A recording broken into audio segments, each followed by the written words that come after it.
Hey friends, Tom Wiley here. Another night.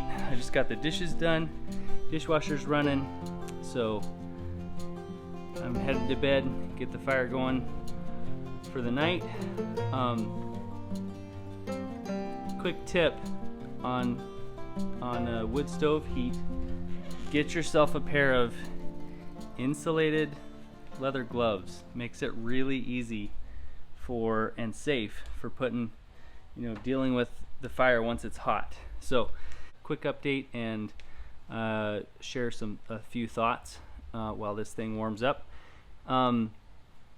Today I called an elder in our church and a fellow contractor that I've been working with on some projects that he's got going, and both of us were talking about how it's just kind of strange, uncertain times we're in right now, and how neither of us have much work going right now in that, in the contracting building realm. We have there's projects out there, but they're delayed right now because of quarantine stuff.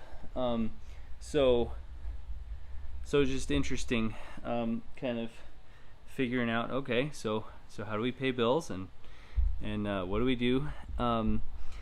And he mentioned that he, in reading Proverbs 31 recently, something stuck out to him where it's talking about the virtuous woman.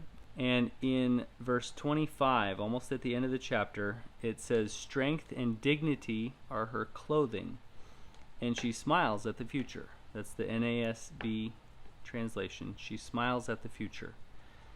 And just that thought of, even in uncertain times, like in there it also talks about, she's not afraid of the snow in the winter because her family is all clothed in scarlet. So she's prepared for things. But she smiles at the future. I was talking with my wife Sarah today about how I'm just so thankful for how God has worked in our lives over the past, especially the past about 4 years, has been our kind of journey to, it actually has been 4 years, since basically 2016-ish. We've been working to get out of the city, get out more into the country, get more removed, get on some land that we can start working, start getting some animals, start growing a garden, start learning to heat with wood, all that stuff, and teaching our kids how to do all that stuff by actually doing it.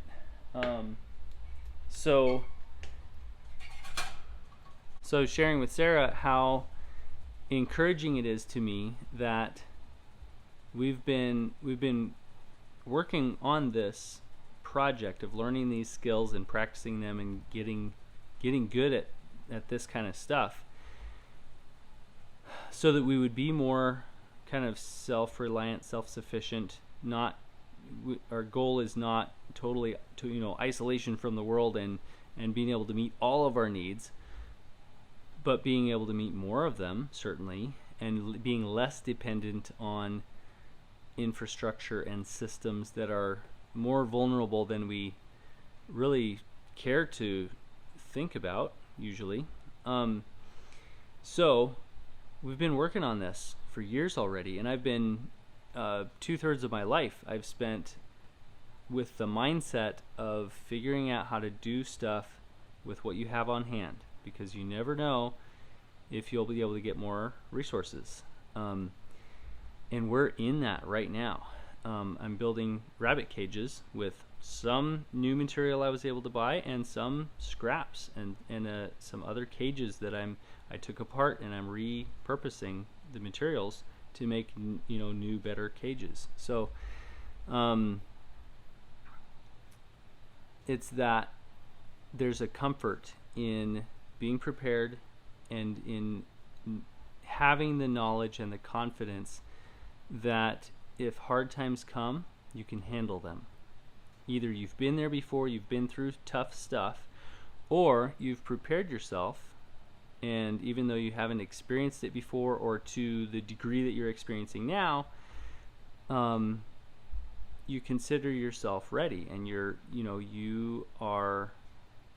either been put to the test before, or you're ready to be put to the test.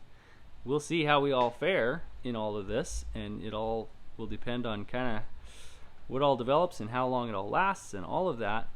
But in preparation and in knowledge, there is a confidence level, and there is a peace about the future, come what may. We also have the additional peace, the peace that passes all understanding, when we know God. We have a relationship with Him. He's the creator of everything, and He's the author of the story of our lives and the destiny that He's written, laid out before we were even, a twinkle in our parents' eyes. He had a plan for us, and He knew what was coming and what was going to happen during our lifetime, and He's been preparing us for it. So I'll wrap it up now, because this is getting longer than I meant it to be. In God and in preparedness, there's an ability to smile at the future, whatever that may be. So I'll leave it at that. I'm ready to go to bed now, so God bless you guys. Stay safe, and we'll see you on the next one.